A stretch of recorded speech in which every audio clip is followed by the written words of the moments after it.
Northern New York Community Podcast, stories from the heart of our community. Thanks everyone for tuning in to the Northern New York Community Podcast. We promise this will be another great edition you'll enjoy listening to. Dick Alexander has always said, in this life, you come in with nothing and you leave with nothing. That statement has really defined his journey, personally, professionally, and in philanthropy. A general contractor, restaurateur, and businessman for most of his life, Dick has also devoted his time to lifting the spirits of those who are at a disadvantage, and especially children. We will touch on Dick's path to Watertown, engagement with local organizations, and what philanthropy has meant to him and where he lives today. Dick, it's great to have you on the podcast, and thanks for being here. Well, thank you so much for inviting me. I appreciate it. Oh, certainly. So just kind of a lighthearted fun fact to start. So your birth name is really Italian. That's correct. My mother and father were both born in Italy and were immigrants in this country. So what was the Italian birth name that you had? Alessandrini. Should we try to spell that? Alessandrini. So how did your family settle on Alexander as your name here in America? Well, that's a fairly difficult name to spell and even for a lot of people to pronounce. And I already had an uncle whose name was Alexander, so my father wanted to keep it in the family as much as he could, so he shortened it to Alexander. So you grew up in the Utica area, and your professional career really began in your father's tiling business, and you're a graduate of RPI, right. And you spent some time in the service. When you came home, you really dove in, and it really came about because of an unexpected event. Could you tell us just a little bit about that story? I came home from the Navy at like 4 or 5 o'clock one Saturday morning and tried to get a few hours sleep. And that afternoon, my father was lying on the sofa in tremendous pain, and we got a doctor there, and he'd had a massive heart attack.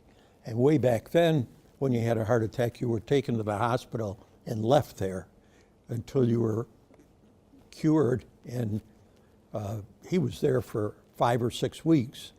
So on Monday morning, I went to work running the show, not knowing anything about it.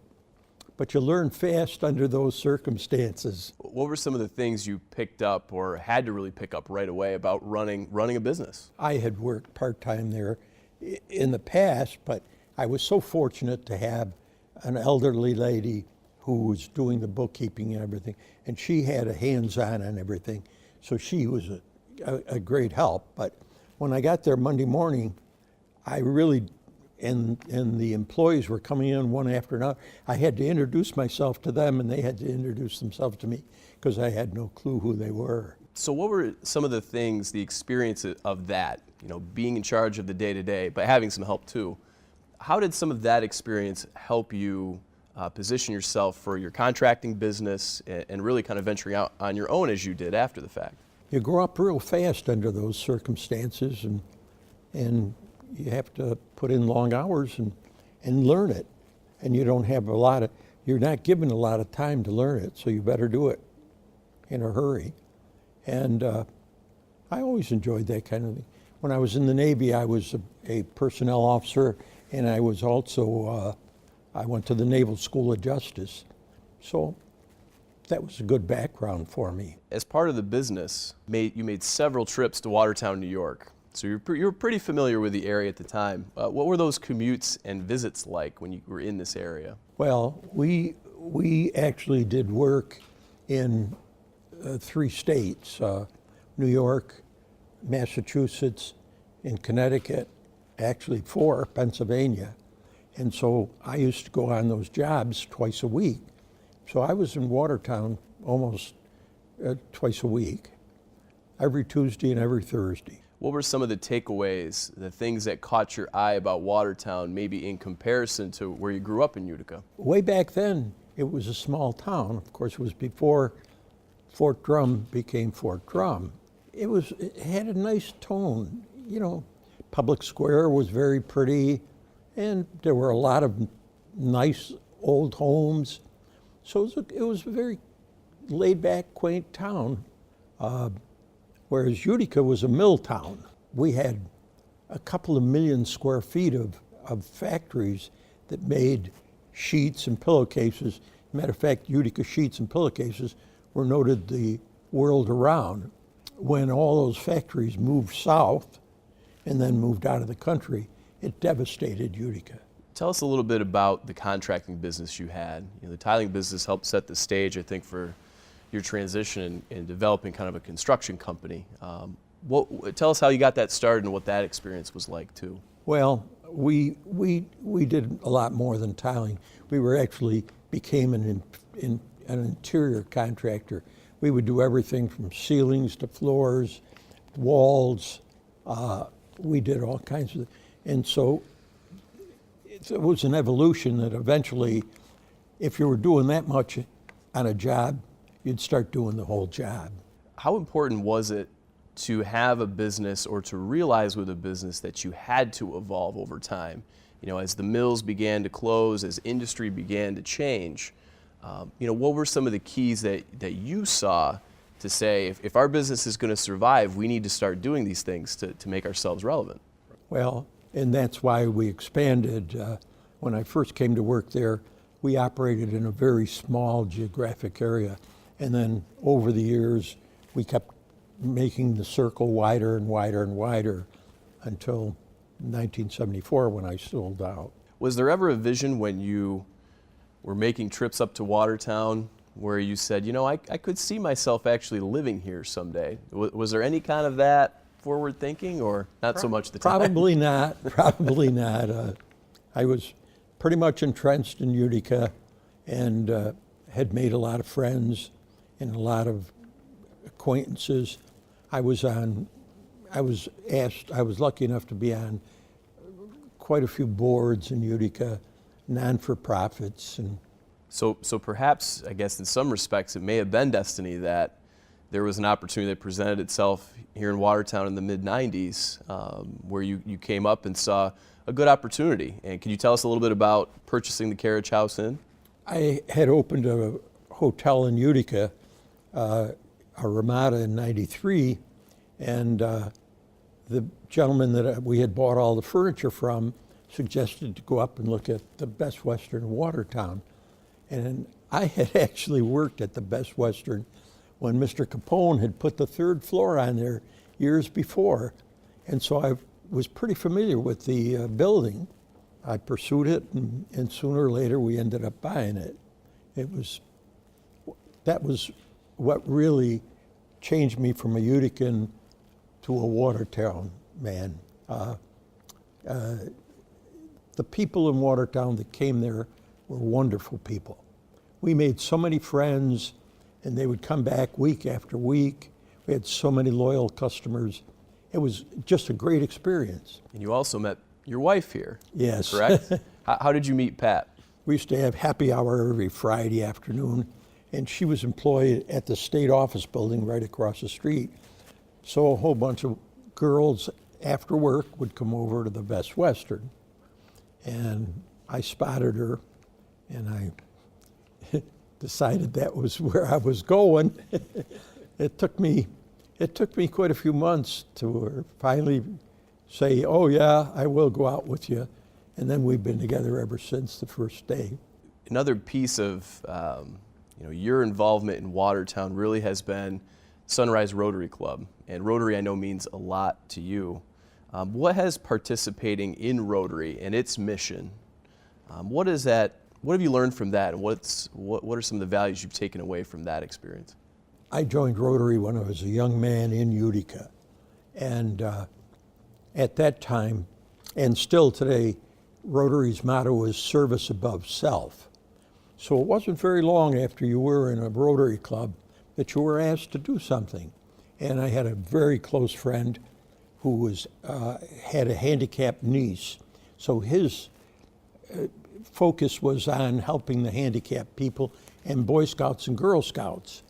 So we got started on a handicap committee, and then we would have spaghetti dinners to raise money so we could do more for these handicapped people, and we would put on dinner dances for them, go to Camp Goodwill, which was a handicap camp near Utica, and we built places for them to lodge. We remodeled the dining room hall. There was a little group of us that we were all in the construction business in one phase or the other, and we all got together, and it was like a posse. We would go there, and we'd start on a Thursday, and by Sunday night, no matter what it was, we were done because we had to go back to our jobs, you know. And Rotary actually gives a little guy like me from a small town called Utica, New York, to help in a small way make a change in the world. And they really do. I mean, Rotary has virtually eliminated polio in the entire world. It's 99.8% stopped. And it was Rotary and the donations. The first Rotary, they wanted to raise $100 million pledge to eradicate polio. And in 3 months, they raised $140 million. And then when I started coming to Watertown more, I needed to get an affiliation, so I joined Sunrise Rotary. What are some of the values? You mentioned service above self is one of the primary tenets of Rotary. What are some of the other values you've taken away from Rotary that you've used either in your own personal philanthropy or even just in the day-to-day work that you've done professionally? If you live by the Rotary ideals, you live a pretty good life.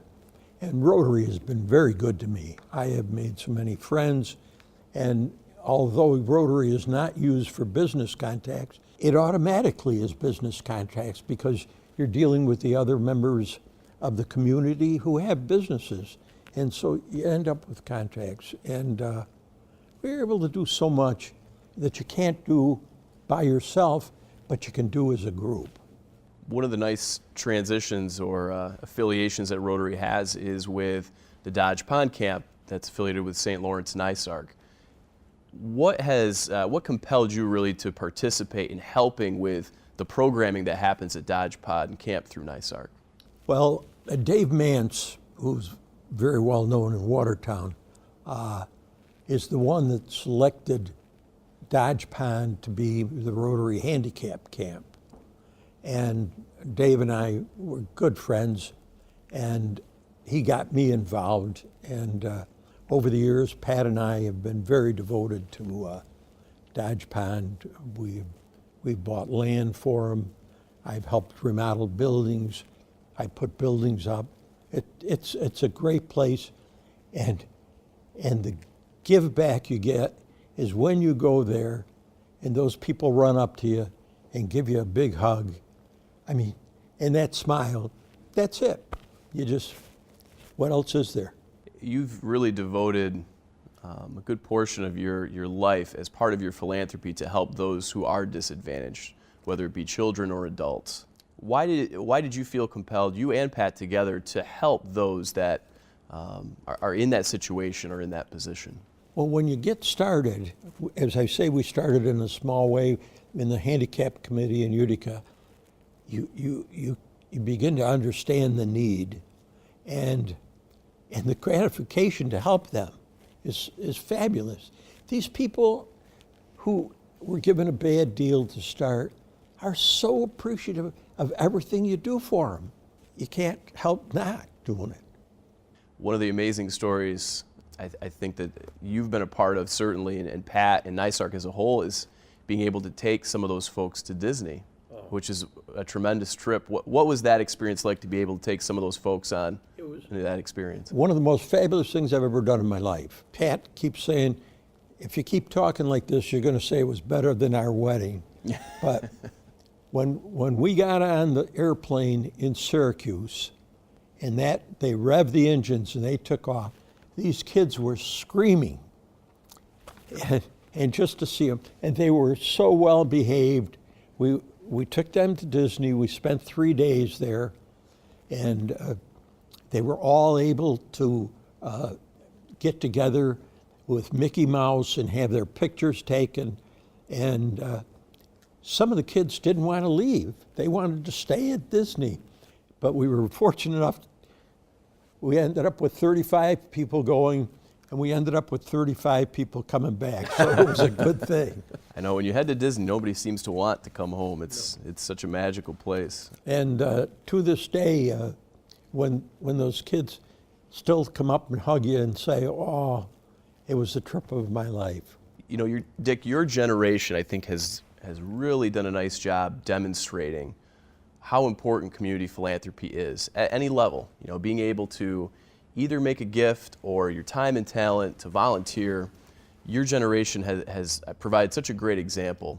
In thinking about the next generation, the younger folks in that group, what message would you share with them to maybe inspire them to give as you have? The rewards in giving are phenomenal.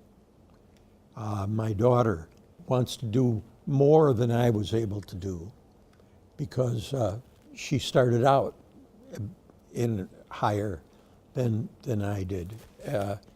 And my son-in-law, who's an ex-Army general, is very involved with wounded warriors and anything to do with the military. He's also a professional dentist, and he has set up clinics in Mexico to try to help people from all around the country. Why did you decide to be as philanthropic and willing to give back in Watertown as you have, and doing it together with Pat? Watertown may not be my hometown, but it's my town now. And so it's always nice to be able to see the results of the seeds you plant while you're still alive. Because after you're dead, you can do whatever you want, but you can't get the joy out of it that you can while you're still alive. And how important is giving back and philanthropy? How important is it to the future of the North Country? Oh, I think it's very important. There are a lot of places and people in Watertown that have needs. And to find the need and to fulfill it is just overwhelming, the results that happen. Now, we just took a busload of kids to Old Forge this summer. And most of these kids, their mothers and fathers said, you know, we could have never done this. And we were there for a day, and to see the smiles and the kids having a great time, it was just, Pat and I just spent the day just walking around seeing these kids having so much fun, it wasn't funny. And we took 55, and 55 came back. So that's 2 in a row. You're batting 1,000 on these Yeah. trips, which is good. Last question for you. So you have a couple signs in your office currently. You know, tough times don't last, tough people do. Success is spelled work. A couple key tenets or things that you believe in. But there's one I feel like that really fits your values, and I want you to just talk about how meaningful it is. I think you know which one I'm talking about. If you could you mention which one it is? Yeah. If you see a need, find a way of filling that need. I think that's very important. God's been so good to me, and so why shouldn't I, and everybody else, give back to him like he's given to us? Well, you've made this community your home, Dick, as you said, and thanks for all that you've done and through the organizations you're affiliated with to address those important needs in Northern New York. We hope your example can be replicated by the next generation or inspire other residents to help those in need. So thanks so much for joining us on the podcast and sharing your story. Well, thank you for having me. I appreciate it very much, sir. Thanks again for tuning in to this edition of the Northern New York Community Podcast. We hope you enjoyed this episode with Dick Alexander. We are very grateful to have the support of WPBS TV and the Northern New York Community Foundation so we can continue sharing these conversations about community philanthropy on this platform. Stay tuned for more great stories from the heart of our community, and thanks again for listening in.